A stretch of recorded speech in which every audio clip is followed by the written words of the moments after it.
నమస్కారం,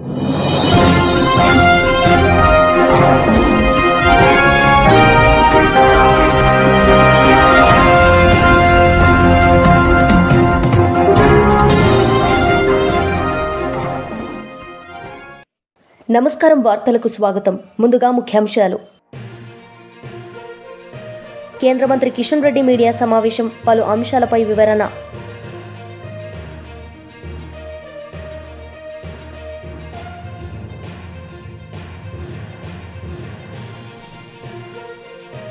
మాజీ మంత్రి శ్రీనివాస్ గౌడ్ మీడియా సమావేశం, పలు అంశాలపై వివరణ.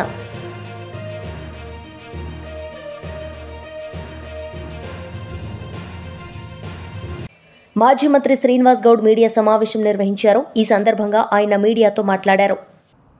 స్వాతంత్రం వచ్చి దాదాపు 80 సంవత్సరాలు అయినా కూడా ఈరోజు నిజామాబాద్ జిల్లాలో ఎర్గట్ల మండలం తాళ్ళరాంపూర్ ఈ గ్రామంలో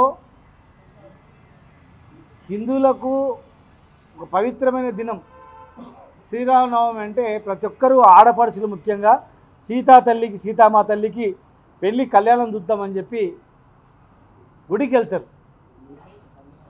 స్వయంగా శ్రీరామనవమి రోజు 40 మంది మహిళలను గుళ్ళకు రావద్దు అని చెప్పి, గుళ్ళ నుంచి మేము రాకుండా ఉండడానికి బహిష్కరిస్తున్నామని చెప్పి వీడీసీ పేరు మీద హుకుం జారీ చేయడం. మనం భారతదేశంలో ఉన్నామా, ప్రజాస్వామ్య పరిపాలన ఉన్నామా, ఎక్కడ ఉన్నామని అర్థమవుతలేదు మాకు. ఇంకా ఏదైనా రాజరిక పాలన ఉందా, మిగిలిపోయినావా, అక్కడక్కడ ఏమైనా మిగిలిపోయావని మాకు అర్థం కావట్లేదు. ఇదేంది, మహిళలను 40 మంది మహిళలను మీరు గుళ్ళకి రావద్దని మేము తీర్మానం చేసామంటే ఎవరు వీడీసీ? ఎవరు అసలు వీడీసీలో అరాచకమైంది? వీడీసీలు అనేటోళ్ళు ఎవరు? ఎక్కడి నుంచి వచ్చారు వాళ్ళు? ఆ రాష్ట్రం నుంచి వచ్చారు, ఆ దేశం నుంచి వచ్చారు, వేరే దేశం నుంచి వచ్చిర్రా? ఇన్ని చట్టాలు వచ్చినాయి. ఇంత పెద్ద భారతదేశంలో ఇవాళ ఇంత జరుగుతున్నా కూడా ఇక మీరు గుళ్ళకు రావద్దని హుకుం చేయడం. గొర్రెలు ఉట్టిగా వేయాలి, మంగళోళ్ళు ఉట్టిగా గడ్డం చేయాలి, రజకులు ఉట్టిగా బట్టలు ఉతకాలి, ఉట్టిగా వ్యవసాయం చేసేవాడు ఉట్టిగా వడ్లు ఇవ్వాలి, వైన్ షాప్ పెట్టుకుంటే మామూలు ఇవ్వాలి, కళ్ళు దుకాణం నడపాలంటే డబ్బులు ఇవ్వాలంటే ఇదేంది? ఏకంగా డబ్బులు ఇవ్వనందుకు చెట్ల నరికేయడం, తాటి చెట్ల నరికేయడం, గొర్రెలు ఇవ్వనందుకు గొర్రెలు మేపనిగా ఊర్లోకి రావద్దని చెప్పడం, వడ్లు ఇవ్వకపోతే మీరు పంటలు వేయొద్దని చెప్పడం, కళ్ళు అమ్మాలంటే డబ్బులు ఇవ్వాలి లేకపోతే లేదని చెప్పడం, కళ్ళు మాకు పోయకపోతే బంద్, వైన్ షాపులు మాకు విస్కీ ఇవ్వకపోతే బంద్, డబ్బులు ఇవ్వకపోతే బంద్. ఎక్కడి వీడీసీలు ఏంది? అసలు ఈ ప్రభుత్వాన్ని మేము అడుగుతూ ఉన్నాం.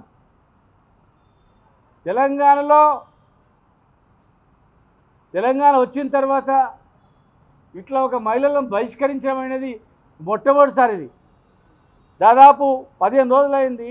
రాష్ట్ర వ్యాప్తంగా ఎక్కడికక్కడనే ఉడికిపోతూ ఉన్నారు ఏం చేయాలని. మరి ప్రభుత్వం నుంచి ఏం యాక్షన్ లేదు, వాళ్ళపైన ఏ యాక్షన్ లేదు. అసలు వీడీసీలు ఏంటి? వీడీసీలో ఏమైనా చట్టబద్ధత ఉందా? గవర్నమెంట్ ఏమైనా అధికారం ఇచ్చిందా? ఎవరు? పక్కనే పంచాయతీ ఆఫీస్ ఉంటుంది, పక్కనే వాళ్ళది ఉంటుంది. మరి వాళ్ళ పెత్తనం ఏంది దీనిలా? గ్రామ పంచాయతీలు రద్దు చేయండి, గ్రామ పంచాయతీలు మొత్తం రద్దు చేసి మొత్తం వీడీసీని ఏర్పాటు చేయండి. ఎలక్షన్స్ పెట్టక సర్పంచ్ పెట్టినందుకు ఈ వీడీసీలో అరాచకం ఎక్కువైపోయింది.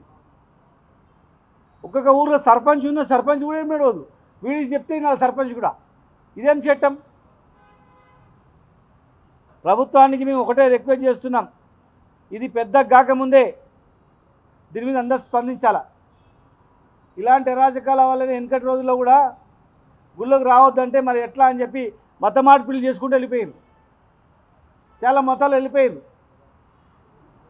ఒక హిందూ ధర్మంలో పుట్టి హిందూ దేవాలయంలో పూజ చేయడానికి వెళ్తున్నామంటే మిమ్మల్ని బహిష్కరిస్తున్నాం, గుళ్ళకు రావద్దు మేము హుకుం జారీ చేసినామంటే వాళ్ళ మీద ఏం యాక్షన్ తీసుకుంటా ఉన్నాను అడుగుతా ఉన్నాం. ధార్మిక సంస్థలు మేము అడుగుతా ఉన్నాం, మీకు వినిపించట్లేదా, కనిపించట్లేదా? ఒక ఆడపడుచులను గుళ్ళకు రావద్దని అంటే మరి ఎక్కడ పోవాలి వాళ్ళు? మత మార్పుల కారణాలు మీకు తెలియవా? వెనకటి రోజుల్లో ముట్టుకోవద్దు, ముట్టుకుంటే మాకు ఇట్లా అవుతుంది, మీరు ముట్టుకుంటే నీళ్ళు చల్లుకుంటాం, రకరకాలుగా అంటరానితనం అవన్నీ ఉన్నందుకే సరే మంచిది పోయి మంచిగా ఉన్న దగ్గర పోతాను పోయారు. ఇలా అన్నీ బంద్ చేయాలని చెప్పి అందరూ చెప్తున్నారు. మరి ఈ ఇన్ని చట్టాలు వచ్చిన తర్వాత ఇంత బహిరంగంగా గుళ్ళకేం చెలగొట్టిందంటే, బహిష్కరించిందంటే, గుళ్ళకు రానియలేదంటే ఈ ధార్మిక సంస్థలు ఏమైనట్లు, ప్రభుత్వం ఏమైపోయినట్లు? అందరు కళ్ళు మూసుకుని.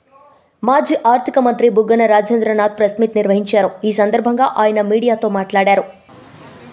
ఆర్థిక సంఘం చేసే సిఫార్సులు ఏవైతే ఉంటాయో రాష్ట్రాలకు సంబంధించిన పన్నుల వాటా కేంద్రానికి వివిధ పన్నుల ద్వారా ఏదైతే రెవెన్యూ సమకూరుతుందో, income tax, corporation tax, GST, customs, central excise ఇవన్నీ కూడా ఉంటాయో అందులో రాష్ట్రాలకు కూడా కొంత వాటా వస్తుందన్నమాట. ఎందుకంటే రాష్ట్రాలన్నీ కలిపితేనే దేశం అవుతుంది కాబట్టి. అయితే అది ఎంత వాటా రావాలా అనేది ఆర్థిక సంఘము సిఫార్సు చేస్తారనమాట. అదేవిధంగా వివిధ రాష్ట్రాలలో కూడా ఏ రాష్ట్రానికి ఎంత రావాలని కూడా ఆర్థిక సంఘం సిఫార్సు చేస్తారనమాట.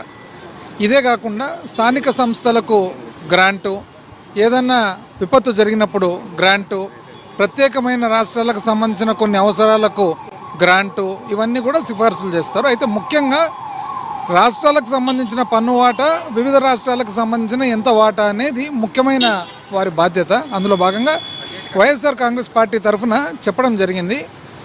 14వ ఆర్థిక సంఘము మొట్టమొదటిసారిగా డాక్టర్ వైవి రెడ్డి గారు ఉన్నప్పుడు 32% నుంచి 42%కు పెంచడం జరిగింది. ఆ తర్వాత డాక్టర్ ఎన్కే సింగ్ గారు 15వ ఆర్థిక సంఘం కూడా 41% ఇవ్వడం జరిగింది. కానీ నిజానికి చూస్తే ఇంచుమించు 10% తగ్గుతుందన్నమాట రాష్ట్రాలకు వచ్చేటప్పటికి. అంటే 42% ఒకవేళ సిఫార్సు చేసినా మనకు వస్తుండేది 32%. అంటే ఒక సామాన్య మానవునికి అర్థం కావాలంటే ఇష్యూ, ఒకవేళ ఒక రాష్ట్రానికి ఒక సంవత్సరము 40,000 కోట్లు రావాలని ఒకవేళ పన్నుల వాటా ఉంటే నిజానికి వచ్చేటప్పటికి 30,000 వస్తుందన్నమాట. ఎందుకు తగ్గుతుంది అంటే కేంద్రము సెస్సులు సర్చార్జ్ 42 ఇచ్చినా మీరు మళ్ళీ చేతికి వచ్చేటప్పటికి 30 వస్తుంది కదా. అట్లా బదులు ఒక పని చేయండి, 50 ఇవ్వండి. ఎందుకంటే 30 ఇచ్చేది 42 మొట్టమొదటిసారిగా ఎప్పుడు డాక్టర్ వైవి రెడ్డి గారు సిఫార్సు చేయడం జరిగింది. ఎందుకంటే రాష్ట్రాలకు వాళ్లకు ఇండిపెండెన్స్ ఉండాలి, వాళ్ళకు అటానమీ ఉండాలి, వాళ్లకు ఏ విధమైన ఖర్చులు ఉంటాయో వాళ్ళకే తెలుసు. కాబట్టి ప్రతి విషయంలో కూడా కేంద్రము రాష్ట్రాలకు ఇది ఈ విధంగా చేయి, ఈ విధంగా చేయొద్దని చెప్పేదొద్దు. రాష్ట్రాలకు వాళ్ళ ప్రభుత్వాలు ఉన్నాయి, వాళ్ళు ఎన్నుకున్నారు కాబట్టి వాళ్ళ కొద్ది వాళ్ళ ఖర్చులు వాళ్ళు చూసుకుంటారు, వాళ్ళ ఇష్టపూర్వకంగా ఖర్చులు చేసుకోవాలనే ఉద్దేశంతో పెంచడం జరిగింది. మరింత పెంచండి 50%కి, 50కి పెంచితే కనీసం 40 అన్నా వస్తుంది కదా అని చెప్పి ఒక సలహా ఇవ్వడం జరిగింది. ఇంకో సలహా ఏమంటే, మామూలుగా 1971 సెన్సస్ తీసుకుంటారు, ఇప్పుడు 2011 తీసుకుంటున్నారు. 1971 నుంచి 2011 చూస్తే వివిధ రాష్ట్రాలు ఏదైతే కుటుంబ నియంత్రణ వలన జనాభా తగ్గించుకోగలిగిన వాళ్ళందరికీ కూడా ఈరోజు నష్టం కలుగుతుంది. కాబట్టి మేము సలహా ఏమి ఇచ్చినామంటే, ఏ రాష్ట్రాలు అయితే కుటుంబ నియంత్రణ ప్రోగ్రాం కింద జనాభా తగ్గించుకున్నారో ఆ రోజు అవసరాల కొద్దీ వాళ్ళని ఈ విధంగా పెనాల్టీ వేయడం తప్పవుతుంది. కాబట్టి మరొకసారి బోనస్, అంటే ఏ రాష్ట్రాలు అయితే ఆ ప్రోగ్రాం చక్కగా నిర్వహించినారో తద్వారా జనాభా తగ్గిందో వాళ్ళకు బోనస్ ఇవ్వండి, ఆ బోనస్ ద్వారా మరింత మేకప్ అవుతుంది అనేది కూడా ఒక సలహా ఇవ్వడం జరిగింది. అదేవిధంగా రాష్ట్రానికి ఈరోజు పునర్వ్యవస్థీకరణ జరిగిన తర్వాత మనం రెండు భాగాలుగా చూడొచ్చు. 2014 నుంచి 19 ఒక భాగము, 19 నుంచి 24 ఒక భాగము. అది 14వ ఆర్థిక సంఘము, ఇది 15వ ఆర్థిక సంఘము. ఆ 14వ ఆర్థిక సంఘం పీరియడ్ వచ్చేసి ఇంచుమించు టీడీపీ ప్రభుత్వము, 15వ ఆర్థిక సంఘం పీరియడ్ వచ్చేసి ఇంచుమించు వైసీపీ ప్రభుత్వము. వీటిలో నిజంగా చూసినట్లయితే 14 నుంచి 19 పీరియడ్ ఏదైతే ఉందో, వాస్తవానికి నిజం చెప్పాలంటే గత 2-3 సంవత్సరాలుగా ఊరికే వివిధ మీడియా సంస్థలు అన్ని అసత్యాలు ప్రచురించి చేయడం జరిగింది. కానీ ఏ ఫిగర్ చూసినా కూడా, ఆర్బీఐ ఫిగర్ చూసినా, సిఏజీ ఫిగర్ చూసినా, లేదా మాస్పీ ఫిగర్ చూసినా కూడా 14 నుంచి 19లో అప్పు శాతం ఎక్కువ, అప్పు చేసిండేది ఎక్కువ శాతము. 19 నుంచి 24 కోవిడ్. కేంద్ర మంత్రి కిషన్ రెడ్డి మీడియా సమావేశం నిర్వహించారు. ఈ సందర్భంగా పలు అంశాలపై ఆయన మాట్లాడారు. ఆ యొక్క నేషనల్ ఎలార్డ్ పత్రికను ఏ రకంగా ఆస్తులతో సహా స్వాధీనం చేసుకున్నారో ఆయన అందులో కోర్టులో పిటిషన్ వేయడం జరిగింది. నేను ఒకటే అడుగుతా ఉన్నాను, ఈరోజు ఢిల్లీ హైకోర్టు కానీ ఈ యొక్క కేసు చెల్లదు, దీన్ని కొట్టివేయాలని చెప్పి రాహుల్ గాంధీ, సోనియా గాంధీ ఢిల్లీ హైకోర్టుకి వెళ్ళారు. అక్కడ కూడా వీళ్ళ పిటిషన్ను హైకోర్టు కొట్టివేసి ఇది దర్యాప్తు జరగాలి అని చెప్పడం జరిగింది. అదేవిధంగా 2015లో ఢిల్లీ హైకోర్టు వీళ్ళ కేసు కొట్టేసింది. 2016లో సుప్రీంకోర్టులో కూడా నేషనల్ హెరాల్డ్ కేసు నుంచి మమ్మల్ని తప్పించాలి, కేసు కొట్టేయాలంటే సుప్రీంకోర్టు కూడా సోనియా గాంధీ, రాహుల్ గాంధీ వాదనను తిరస్కరించి దీని మీద ప్రాథమిక ఆధారాలున్నాయి, దర్యాప్తు జరగాల్సిందే అనే విషయాన్ని కూడా సుప్రీంకోర్టు కూడా ఇచ్చింది. ఏదో ఈరోజే కొత్తగా వచ్చినట్టు, మోడీ గారు వచ్చిన తర్వాతనే, మోడీ గారు ప్రధానమంత్రి అయిన తర్వాతనే ఈ కేసు బయటకు వచ్చినట్టు, మోడీ గారు ఏదో కక్ష సాధింపు చర్యలు, కాంగ్రెస్ పార్టీ నాయకత్వం వాళ్ళేదో శుద్ధపూసలైనట్టు ఈ కేసు మేమే బయటికి తెచ్చినట్టు, ఈరోజు కాంగ్రెస్ పార్టీ గురువింద గింజ సామెతలాగా ఉల్టా చోర్ ఇంటి ఓనర్ను దబాయించినట్టు ఈరోజు కాంగ్రెస్ పార్టీ దేశవ్యాప్తంగా ధర్నాలు చేయడం అంటే ఈరోజు ప్రజలు అర్థం చేసుకోవాల్సినటువంటి అవసరం ఉంది. ఎందుకోసం ధర్నాలు చేస్తున్నారు అడుగుతా ఉన్నాను. మీ పార్టీ నాయకురాలు సోనియా గాంధీ గారు, మీ పార్టీ నాయకుడు రాహుల్ గాంధీ ఈరోజు చట్టానికి వ్యతిరేకంగా అక్రమంగా ఆస్తులు తమ నేతృత్వం వహిస్తున్నటువంటి కంపెనీలకు దారి మళ్లించుకుంటే ఇన్కమ్ ట్యాక్స్ చట్టాలను కానీ, పీపుల్స్ రిప్రజెంటేటివ్ యాక్ట్ చట్టాలను కానీ అన్ని చట్టాలను వైలేట్ చేస్తే కోర్టు అన్ని కూడా దర్యాప్తు చేయాలని ఆదేశిస్తే మీకు భయపడి కేసులు విత్డ్రా చేసుకోవాలని అడుగుతా ఉన్నాను. ఒకసారి కోర్టు పరిధిలోకి వెళ్ళిన తర్వాత అది ఢిల్లీ హైకోర్టు కానీ, సుప్రీంకోర్టు కానీ, అది కేంద్ర ప్రభుత్వం చేతుల్లో కానీ లేక ఈడీ చేతుల్లో కానీ ఉండదనే విషయం అందరికీ తెలుసు. సుప్రీంకోర్టు దర్యాప్తు చేయాలని చెప్పింది, దర్యాప్తు జరగాలని చెప్పింది. కోర్టు కేసు కొట్టేయాలంటే కొట్టేయకూడదని చెప్పింది. చెప్పిన తర్వాత కోర్టుకు సహకరించి, ఈడీకి సహకరించి చేసిన తప్పులను ఒప్పుకోవాలి తప్ప, చెంపలు వేసుకోవాలి తప్ప, ఈ రకంగా రోడ్డు నెక్కినంత మాత్రాన నిజాలు అబద్ధం కావు, నేరాలు ఘోరాలు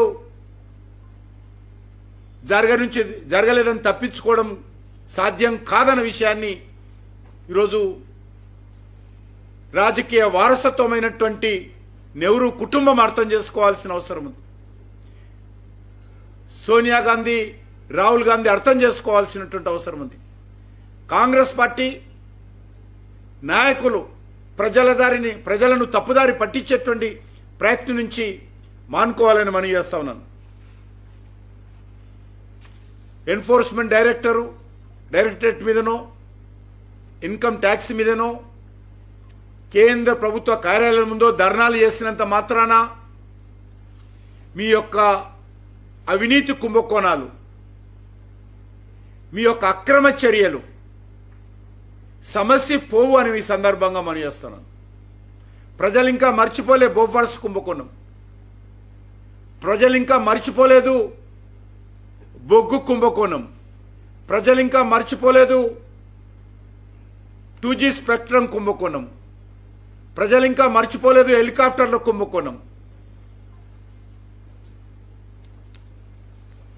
వాస్తవంగా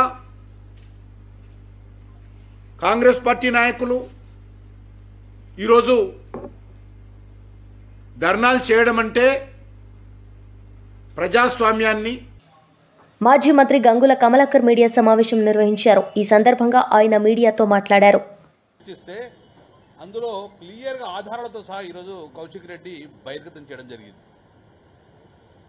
మరి ప్రభుత్వం దీని మీద స్పందించాలి. ఎవరో కొంతమంది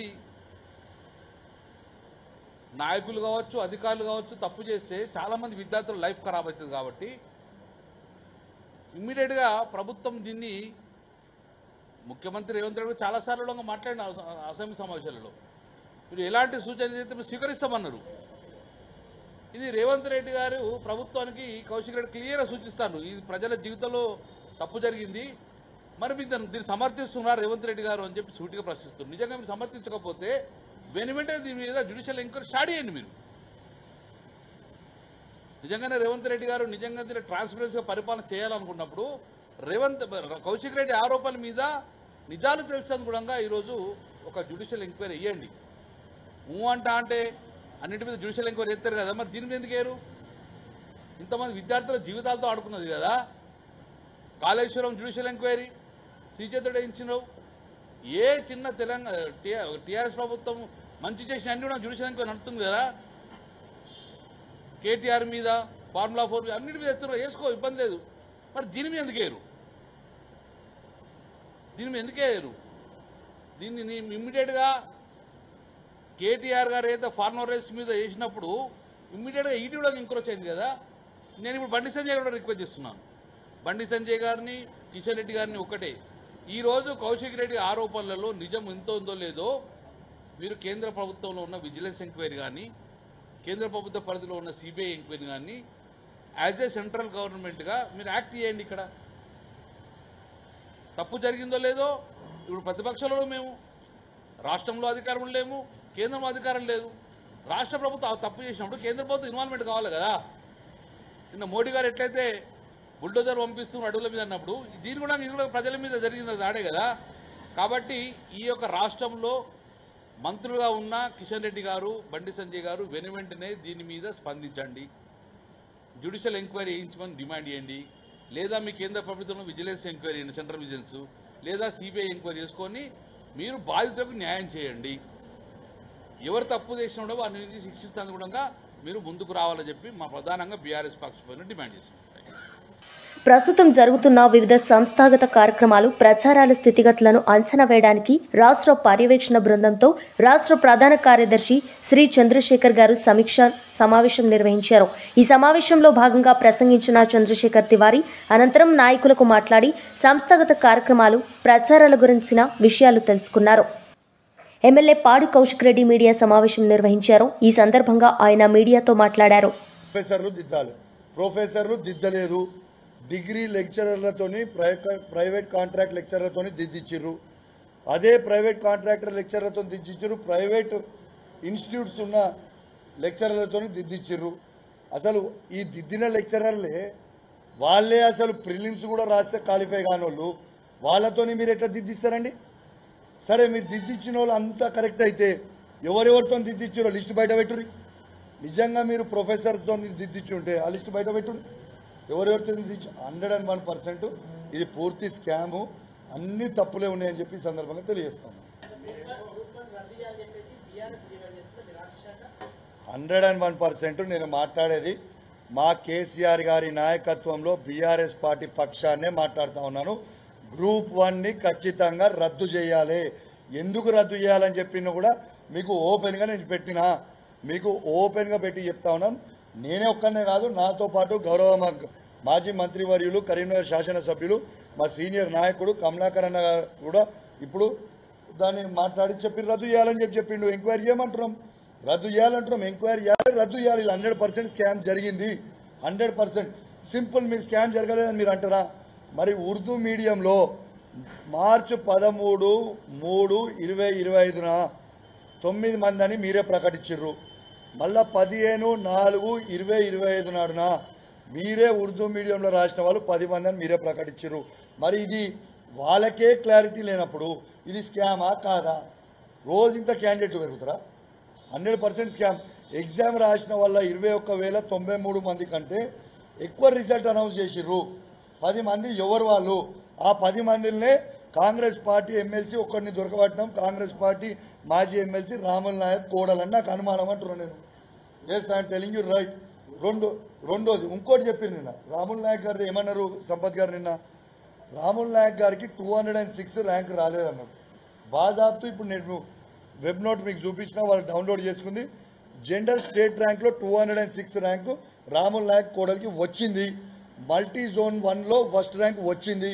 అది రాలేదు అని అబద్ధాలు నిన్న ప్రెస్ నోట్ పెట్టిరంటే ఇది రెడ్ హ్యాండెడ్గా దొరికింది. ఇలా అన్ని తప్పు తడకలే ఉన్నాయి. Thank you.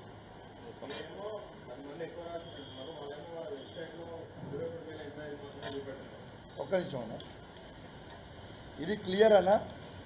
దిస్ ఈజ్ నేను నా సొంత కవిత్వం కాదు, ఇది వెబ్ నోట్ నుంచి మేము డౌన్లోడ్ చేసింది. 21,085 మంది ప్లస్ 18 స్పోర్ట్స్. 21,085 మంది ప్లస్ 18 స్పోర్ట్స్. ఇది రిజల్ట్ వాళ్ళు అనౌన్స్ చేసింది. 21,000. వార్తలు ముగించే ముందు ముఖ్యాంశాలు మరోసారి. కేంద్ర మంత్రి కిషన్ రెడ్డి మీడియా సమావేశం, పలు అంశాలపై వివరణ.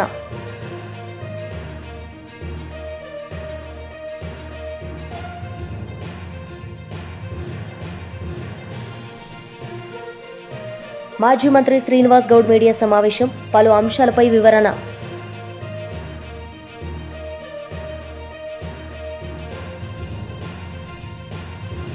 ఈ వార్తలు ఇంతటితో సమాప్తం. తిరిగి ప్రసారమయ్యే వార్తల్లో మళ్ళీ కలుద్దాం. అంతవరకు సెలవు. నమస్తే.